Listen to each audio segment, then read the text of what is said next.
트럼프 대통령이 관세 정책을 준비해서 속속 발표하고 있는 가운데 스콧 베센트 재무장관이 최근 인터뷰를 통해서는 금리와 환율과 관련한 입장을 밝히기도 했습니다. 오늘 그와 관련돼서 전반적인 상황 좀 짚어보도록 하겠습니다. 네, 오늘 도움 말씀 주시기 위해서 메리츠 정권 리서치센터 윤여삼 투자전략팀장 모셨습니다. 어서 오세요. 어서 오세요. 네, 안녕하십니까? 네. 네. 자 이제 스콧 베센트 재무장관이 이제 얼마 전에 발표됐던 미국 재무부의 국채 발행 규모, 네. 당분간 기존의 규모를 유지한다 했고, 네. 또 트럼프 대통령은 10년물 미국채 수익률 낮추는 데 초점을 맞추고 있다고 재무장관이 얘기했고. 네. 자, 이 코멘트를 갖다가 우리가 어떻게 해석해야 되고 또 우리 윤 팀장님 보시기에 실현 가능성은 어느 정도 된다고 보세요? 일단 실현 가능성부터 얘기하면 네. 저는 이제 채권 시장 바이어스가 있기 때문에 네. 지금 현재 미국채 10년 4.5%는 예. 사실 미국 경제가 굉장히 양호함에도 불구하고 네. 지금 실질 기준으로 2%대 성장, 물가가 2%대 이상 나오고 있기 때문에 네. 그걸 다 합치면 명목 성장으로 한 4%대 이상 나오고 있고 예. 그 정도에서 미국의 장기 금리가 4% 중반 정도 뭐 당연한 거 아니냐라고 아하. 얘기하시는데 네. 역사적인 수준으로 놓고 봐도 네. 사실 실질과 물가 수준 감안해서 미국의 장기 금리는 100에서 무려 200bp 가까이 낮은 수준을 나타냈다는 점. 그러니까 과거에는 지금처럼 경기와 물가가 높지 않아서 둘을 합쳐도 3% 내외 되던 시절에 미국채 10년의 평균 수준은 2% 내외 정도 아하. 수준이었고 네. 트럼프 대통령이 왜 자꾸 금리를 낮추고 싶어 하느냐. 트럼프 1.0, 그러니까 2017년부터 2021년까지 미국채 10년 평균 수준이 얼마였는지 기억나십니까? 얼마?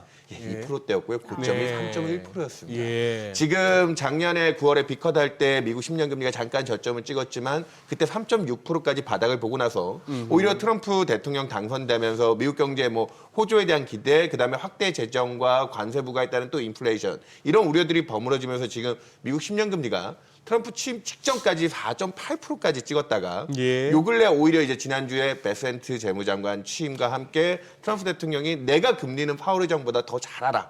뭐 이런 발언까지 하면서 금리를 상당히 좀 안정시키겠다. 예. 자기가 일기 때 지정했던 지금 사실 미국의 성장과 물가는 약간 오버슈팅 구간이라는 평가들이 굉장히 많거든요. 어허. 사실은 이게 유지 가능할 거냐.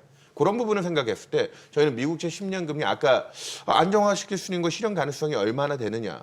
트럼프 대통령의 의지 지금 이제 무리한 확대 재정 감세를 통해서 재정을 늘리는 쪽보다는 네. 오히려 지금 뭐 뒤에도 조금 더 얘기하겠지만 도지 예산 효율부 같은 데서 지출을 줄이면서 균형을 잡으려는 시도들 그것 때문에 2분기까지 발행 계획을 오히려 지금 재정 적자 수준이면 국채 발행량을 더 늘려야 되는 거 아니에요? 그걸 시장은 걱정했죠. 그걸 걱정했는데 오히려 베센트 재무장관은 지금 2분기까지 발행 계획이 아까 전체적인 그 표면 발행량 말고 순증량으로만 놓고 보면 순증이 중요하잖아요, 사실은. 네. 만기 도래한 것까지 네. 감안해서. 2분기에 평균적으로 팬데믹 이후에 발행됐던 게 회수가 많기 때문에 2분기는 좀 채권 발행 순증량이 줍니다. 평균 한 1,500억 달러? 그러니까 매 분기 한 5천억 달러 찍는 것 대비 2분기는 좀 많이 줄어드는데 네. 이번에 발표된 계획이 얼마인지 아세요? 1,200억 달러대입니다. 이거는 상당 부분, 그러니까 이게 QRA에서 그냥 표면 발행량 말고 순증량이 중요한데 네. 그것까지 통제할 수 있다라는 정도의 자신감을 내비쳤기 때문에 실현 가능성 얼마나 보느냐. 저는 50% 이상이라고 그래요? 보고 있고요. 그런 부분에 트럼프 대통령과 베센트 재무장관이 지금 뭐 그냥 트럼프 대통령이 원래 말만 앞서는 사람이라는 인식도 좀 강한데 네. 아니다. 충분히 실현 가능성이 있는. 그래서 저희는 지금 미국 10년 4% 중반대는 여전히 높은 오버슈팅 구간이다. 그렇게까지 보신다. 네. 그 정도 규모로도 충분히 뭐 재정 적자 메울 수 있는 상황인 거예요? 그러니까 지금 아까 얘기했다시피 트럼프 대통령이 지금 뭐 예. 감세 쪽 중심으로 해서 우리가 텍스컷 앤 잡액트라고 하죠. 트럼프 1.0일 때도 이미 대규모 부자 감세와 기업들 법인세를 28에서 21까지 깎아줬는데 네네. 그거 지금 추가로 15%까지 더 그러니까요. 깎겠다. 그러면은 그걸로 들어가는 재원이 한 4,500억, 5천억 달러 좀 안 되는 수준에 또 그러면은 미국의 재정이 늘어나는 부담이 생깁니다. 적지 않은 수준이죠. 네. 하지만 GDP 한 2% 정도 되는 정도의 또 어떻게 보면 재정에 대한 부담을 입히겠다는 건데 근데 일론 머스크가 얘기하고 있는 예산 효율부 네. 1조 달러를 감축하겠다 얘기하고 있잖아요. 그러면 오히려 그 두 개를 합산하면 5천억 달러 정도 역으로 지금 GDP의 7% 정도 내고 있는 적자 수준을 지금 미국 정부가 1년에 쓰는 이자 비용만 대략 1조 달러, GDP의 4% 정도 수준입니다.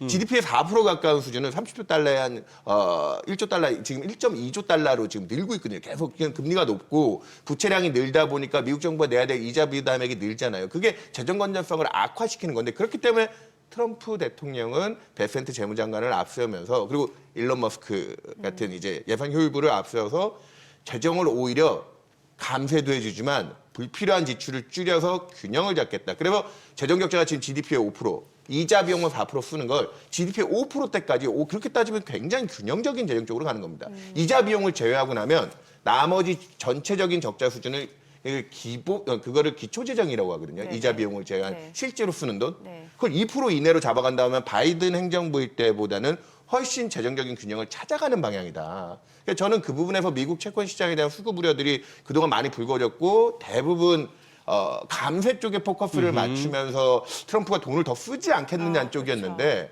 오히려 베센트 재무장관의 이 발언들이나 네. 최근의 시장의 소화는 좀 안정화를 찾는 방향 쪽으로 가고 있다. 저희는 그래서 지금 미국 10년 금리가 미국 경기 지표가 좀 좋기 때문에 여전히 4% 중반대 잡혀 있지만 예, 수급적인 우려들은 좀 덜어내는 방향으로 이제 작동할 거다 기대하고 있습니다. 그렇게 예.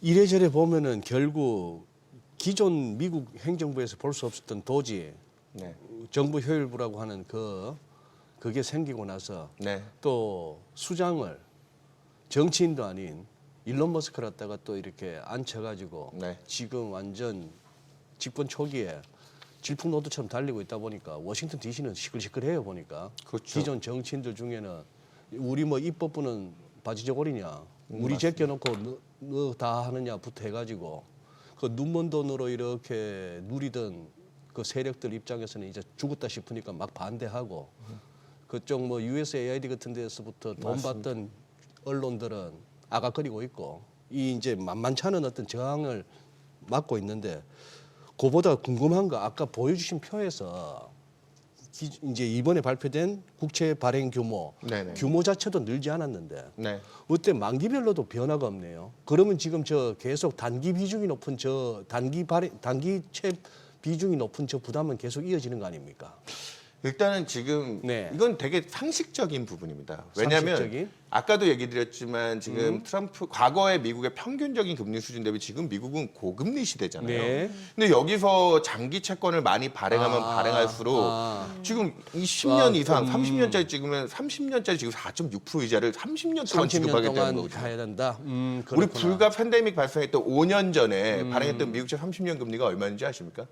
0%대였습니다. 글쎄, 1% 미만이었죠. 제로금리였지 거의. 뭐 그걸로 이제 믹싱해서 네. 갈 수도 있지만 네. 지금도 그러니까 미국 정부가 트럼프 대통령과 베센트 재무장관이 자꾸 금리를 낮추는 방향성의 얘기를 하는 부분이 지금 팬데믹 때 발행했던 5년 전 5년짜리 미국채 0.5%에 발행했거든요. 지금 다시 차환 발행하고 지금 더 채권 양을 늘려서 순증을 한다. 그러면 이자 지급액이 4.5%로 0.5에서 4.5% 9배를 더 내야 되는 겁니다. 네. 그런 구조적인 문제도 이자 부담이 올해부터 이제 그 노러버에 대한 미국채 만기 도래액이 작년까지 2조 달러대였는데 네. 올해 3조 달러대로 무려 30% 40%가 증액돼 있는 상황. 미국 정부의 건전성이 아무리 튼튼하다고 하지만 여기서 이렇게 높은 금리 수준을 유지했을 때 이 롤오버에 대한 리스크, 노이즈들 이런 부분들을 고려해야 되기 때문에 그래서 지금 장기채에 대한 발행은 지금 TBL은 전체 채권 발행량의 그러니까 그 1년 이하의 단기 채권이죠. 20% 이상을 넘기지 않는 걸 균형 조건을 내세웠음에도 불구하고 지금 전체적으로 TBL 부분뿐만 아니라 2년에서 5년짜리 단기 채권 중심으로 해서 조금 더 미국의 듀레이션에 대한 그러니까 전체적인 채권 만기 길어지는 거에 대한 이자 부담액이라든지 이런 것들 요 2년에서 5년짜리를 많이 찍어야 또 2년 뒤, 5년 뒤 미국의 금리 인하가 진행되면서 이자 부담액들을 또 이제 갈아타면서 진정시킬 수 있는 그렇게 봐주면 구조를 지금 하고 있다. 이렇게 이해하시면 될 것 같습니다. 예. 지난 1월달에 그 파월 의장이 장기채 수익률 상승이 이제 기간 프리미엄에서 기인된 거다. 네. 그래서 뭐 지금 미국채 기간 프리미엄 피크아웃 얘기도 나오는 것 같은데 여기에 대해서 그럼 어떻게 보시는 거예요? 기간 프리미엄을 결정하는 가장 결정적인 게 예전에 버냉키 전 연준 의장 같은 경우에 논문으로 썼는데요. 예. 우리가 뭐 장기적인 성장과 물가 추세에 대해서도 되게 중요하게 그거를 이제 뭐 중립금리, 적정금리 그 중립금리, 적정금리도 지금 한 2% 중반 내외 정도 연준이 장기적으로 추정하다가 최근 1년 동안 뭐 3% 향해서 계속 올라옵니다. 그런 부분들이 기간 프리미엄의 악화도 줬지만 그것보다 더 핵심 변수는 뭐냐? 수급입니다. 수급. 그래서 아까 얘기드렸던 작년까지 이제 바이든 행정부가 2022년 하반기부터 재정 적자를 늘리면서 지금까지 미국의 재정 고가는 좀 많이 써왔거든요. 그 덕분에 미국 경제가 좋았던 부분도 있고요. 그 부분을 지금 어느 정도 아까 바이든 이제 이번 트럼프 행정부에서는 예산 효율부와 함께 좀 컨트롤하겠다라고 하면 저희는 수급적인 부분에서 기간 프리미엄이 확대되었던 부담들이 이제 요번에 2분기까지 발행 계획이 나왔는데 요게 3분기까지도 안정화에 대한 기대들을 유지시킨다. 그럼 기간 프리미엄 확대되고 있던 방향 부담들은 오히려 연준이 지금 금리 인하를 못하면서 통화 정책이 굉장히 긴축적으로 경계해주는 네. 부담도 있잖아요. 예. 그래서 저는 수급 부담 완화와 연준의 고도 긴축, 연준 금리 인하 속도가 조금 지치되는 것까지 감안해서 기간 프리미엄이 계속 확대될 수 있는 환경이냐. 기간 프리미엄이 확대되기 시작하면 아까 얘기 드렸던 정부가 미래에 대한 채권 그 합리적인 기대 수익률에 대한 상향이잖아요. 그로스가 안 받쳐주는 상황에서 기간 프리미엄만 늘어난다. 그러면 굉장히 이거는 경제 부담 요인이 될 수 있거든요. 그래서 지금 이게 연결고리가 다시 돌아가는 겁니다. 왜 자꾸 트럼프는 금리를 낮추고 싶어하고 베센트는 지금 막대한 그동안 썼던 재정 적자에 의해서 미국의 재정이 조금 위기라는 인식이 지금 들어오는 시점에서 우리가 이걸 통제하고 오히려 감세도 하겠지만 지출을 더 줄이겠다. 여기에서 이제 우리는 미국 경제에 대한 안전성, 이게 담보가 되지 않으면 올해 뒷단에 미국 10년 금리는 당연히 이 지금 4% 중반대에서 더 떨어지지 못할 거고요. 여기서부터 지금까지는 미국 경제가 좋으니까 이 고금리에 대한 문제가 없지. 아니요. 거기서부터는 다른 부작용들이 좀 많이 생길 거라고 봅니다. 왜냐하면 국채야 그냥 신뢰성이 있어서 좀 버틴다고 하지만 네. 올해 국채뿐만 아니라 팬데믹 때 발행됐던 미국의 하이힐드와 같은 고금리 그 고위험 채권 같은 경우에는 평균 만기가 한 5년 정도 되거든요. 팬데믹 때 4% 내외에서 발행했던 그 하이힐드 채권이 최근에 위험 선호 때문에 스프레드는 아주 타이트해서 하이힐드 금리가 상대적으로 고평가돼 있다고 하지만 그래도 7%대 중반입니다. 이런 것들이 또 갈아타기는 아까 미국 국채 뭐 0.5 했던 게 4.5 갈아타기. 네. 증가폭으로는 더 많아 보이지만 절대 금리로만 따져보면 기업들한테도 올해 뒷달에 상당히 부담을 많이 줄 수 있기 때문에 지금 미국 재정을 얘기하고 있지만 전체적인 민간 경제까지 확산해 놓고 봤을 때 저는 이제 미국 긴축이 2022년부터 시작해서 3주년이 됐습니다. 네. 이 3주년의 긴축 시기에 미국의 부채들이 만기가 상당히 돌아오는 올해에는 트럼프 대통령과 베센트 재무장관이 재정의 균형을 찾아가면서 어느 정도 미국 국채 수급을 안정시켜야 그런 민간 부채들 이런 데 대한 위험 전이도 좀 통제할 수 있다. 그래서 저는 올해 하반기쯤에는 이런 미국채 수급이랑 통화 정책에 대한 기대들을 조금 살려가면 미국 10년 금리는 4% 중반이 아니라 작년 3분기에 봤던 3자대를 다시 볼 수 있을 정도의 룸이 있다. 그래서 저는 채권 쪽 바이어스가 있으니까 자꾸 채권 강세 쪽을 얘기하겠지. 근데 지금 미국 10년 금리 4% 중반대는 유지 가능한 수준이 아니다라는 부분은 계속 강조드리고 있습니다. 자, 지금 이제 우리가 이 시간에 뭐 짧은 시간이긴 하지만 윤 팀장님 모시고 이제 미국 채권을 얘기하고 하는 이유가 어떻게 보면 우리 주식하시는 분들에게 있어서 미국채 수익률이 작년에는 전반적으로 어떤 흐름이었나 하면은 채권 시장이 흔들리면서 채권 매도세가 강해져서 국채 수익률이 국채 금리가 막 뛰어버리면은 미국 장이 빠졌어요. 네. 특히 테크주들이. 네. 그래서 거기에 대한 약간 트라우마와 우려가 있는 거고. 네. 거기다가 제이미 다이먼 같은 JP 모건의 CEO 정도 월가의 황제라는 분이 한때는 6%, 한때는 8%까지도 갈 수 있다고까지 얘기를 해놓으니 네. 이 양반이 뭘 보고 일어나 싶기도 한 마음이 있었는데 어쨌거나 또 다들 트럼프가 재집권한다고 하니 이거 영국의 2022년에 그 리즈 트러스 맞습니다. 꼴난다. 그때 뭐 부자 감세하고 하다가 한 보름 만에 쫓겨나기도 하고 미국도 그 꼴 날 거야 했는데 의외로 지금 베센트 재무장관이나 뭐 일론 머스크를 통한 이런 부분들이 그럭저럭 잘 지금 이렇게 미국을 컨트롤하고 있단 말이죠. 네. 그러면서 지금 윤 팀장님이나 의외로 우리 채권 시장의 인플루언스들이 여기서 금리가 더 튀기보다는 금리는 하향 안정화될 것이다 하는 것은 굉장히 다행스러워요. 네. 다행스러운 어떤 전망인데 이게 그러면은 리즈 트러스를 갖다 붙인 거는 트럼프에 대해서 우리가 오해했다? 아니면 과소평가했다? 그러니까 표면적으로는 그때도 트러스 당시 총리가 네. 뭐 임기를 2달밖에 못 채웠잖아요. 22년 그렇죠. 그때 뭐 예. 9월인가 예, 취임해가지고 맞아요. 그때 부자 감세. 왜냐면은 영국이 왜 영국에서 재정 노이즈가 많냐면 영국은 전체 정부 지출이 GDP에서 50%가 넘는답니다. 그러니까 정부가 상당히 경제에 대한 차지하는 비중 민감도가 높은 나라고요. 대신 이제 세수도 40%대로 많이 걷어요. 그러니까 미국하고 비교하면 미국은 지출이 40%가 조금 안 되고 30%대고 세수가 이제 20% 후반대 이렇게 차이가 나고 있는데, 그러니까 미국은 상대적으로 영국 대비해서 민간 경제가 전체 GDP에서 차지하는 비중이 높은 거죠.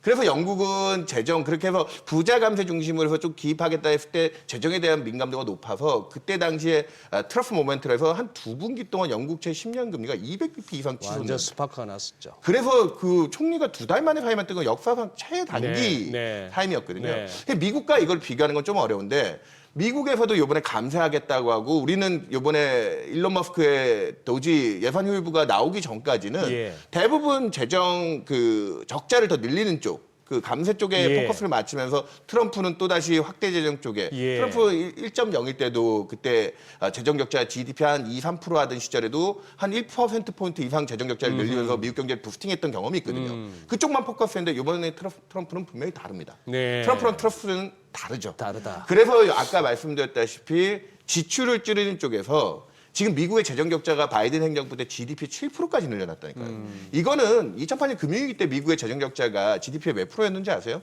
8에서 9%대 수준이었어요. 팬데믹 때 물론 20% 근처까지도 재정 적자를 써가면서 극복을 했지만 그 뒤에 작년 그러니까 22년에 균형 재정 얘기 나왔을 때는 GDP 5% 이내까지 재정 축소를 했다가 23년에 경착륙 우려 얘기 나오면서 GDP 7%대까지 지금 적자를 너무 과도하게 써왔거든요. 근데 트럼프는 이제 그러지 않겠다. 그래서 영국 케이스랑 미국 케이스를 비교할 때 절대적으로 민간 경제가 안정적으로 유지되는 게 미국이 조금 더 높고 정부 부채량은 오히려 영국보다도 미국이 더 많아요. 아까 재정 적자 규모도 영국은 최근에도 GDP 5% 이내로 균형을 잡는데 미국이 더 쓰는데, 근데 그거를 지금 트럼프는 아까 지출을 줄여서 그래요. 균형을 잡겠다. 알겠습니다. 그러면은 리즈 트러스를 갖다 다시 떠올리면서 트럼프 2기에 대한 우려, 그래서 재정 적자 확대, 미국채 시장에서의 혼란, 이거는 뭐 기우다라고 보고. 네. 요것도 한번 우리 윤 팀장님 그거 견해가 궁금한데, 요거는 제가 글로벌 모니터 안근모 대표 기사를 보고 알았어요. 네. 저로서는 뭐 추적이 안 되는 그런 어려운 내용인데, 아니 독일에서 스왑 스프레드가 마이너스, 즉 IRS 금리보다 스왑 시장에서의 이렇게 금리보다도 국채 수익률이 더 높다는 얘기예요. 이건 말이 안 되지 않습니까? 민간에서 이렇게 주고받는 그 고정금리보다도 국채 수익률이 더 높다는 것은 독일 정부가 그만큼 이렇게 신뢰를 못 받는 거 아닙니까? 그래서 오히려 독일발 걱정을 하던데. 그렇게 얘기할 수도 있지만 그 구조가 국채금리가 IRS보다 높은 게 고착화되고 구조화된 나라가 있는데 한국 어딘지 아세요? 어디요? 우리나라입니다. 아 그래요? 이게 왜 그러냐면 IRS 금리가 그러니까 독일의 아까 정부의 신뢰성, 독일 정부는 그래도 균형 재정을 좀 해왔던 편이고 여기서 IRS 금리가 생각보다 낮은 부분을 봐야 됩니다. IRS 금리를 주로 취급하는 기관들이 어디죠? 은행들이거든요. 네. 우리나라도 왜 고질적으로 IRS가 국채 금리보다 낮느냐? IRS는 그 금리 수합입니다. 예, 금리 수합. 고정금리 받든지 주든지 하고 변동금리 받고 그걸 은행들이 변동금리로 대출을 많이 하다 보니까 고정금리로 그 변동금리를 스와핑하면서 우리나라가 IRS가 오히려 더 수요가 많다 보니까 가격이 올라가서 금리가 떨어지는, 그래서 IRS가 고평가되는 부분이 우리나라의 고질적으로 나타났던 현상인데, 독일 같은 나라도 대표적으로 직접 조달 채권 쪽보다는 그렇구나. 은행 간 거래가 많은 시장이죠. 그런 특징. 근데 독일이 최근에 자동차 산업 중심으로 해서 국가적인 산업 경쟁력이나 이런 데에 대한 의심도 많이 늘긴 했어요. 네. 이게 복합적으로 작동했을 거라고 봅니다. 그렇기 때문에 물론 은행들이 주로 좀 매칭을 많이 하는 그쪽 대출에 엮여 있는 IRS 금리가 고평가받는 게 우리랑 유사할 수 있지만, 근데 제일 중요한 포인트는 독일이나 한국이 요즘에 또 하나 고민하는 거, 이제 산업 경쟁력 쪽에서 어떤 산업이 이 두 국가의 주도 산업으로 내세울 수 있느냐, 그 고민들이 쌓이는 게, 한국은 옛날부터 고질적인 문제긴 했지만 독일도 이런 문제들이 이제 좀 점검을 해볼 필요가 됐다. 좀 어려운 내용일 수도 있는데 국가들마다 이제 재정에 대한 신뢰성들을 조금씩 점검해야 될 딴에서 예, 그런 논란들이 있다고 보시면 될 것 같습니다. 다음번에 한 번 더 보셔야 될 것 같습니다. 네, 오늘 여기까지 듣겠습니다. 그래요? 고맙습니다. 네, 잘 들었습니다. 감사합니다.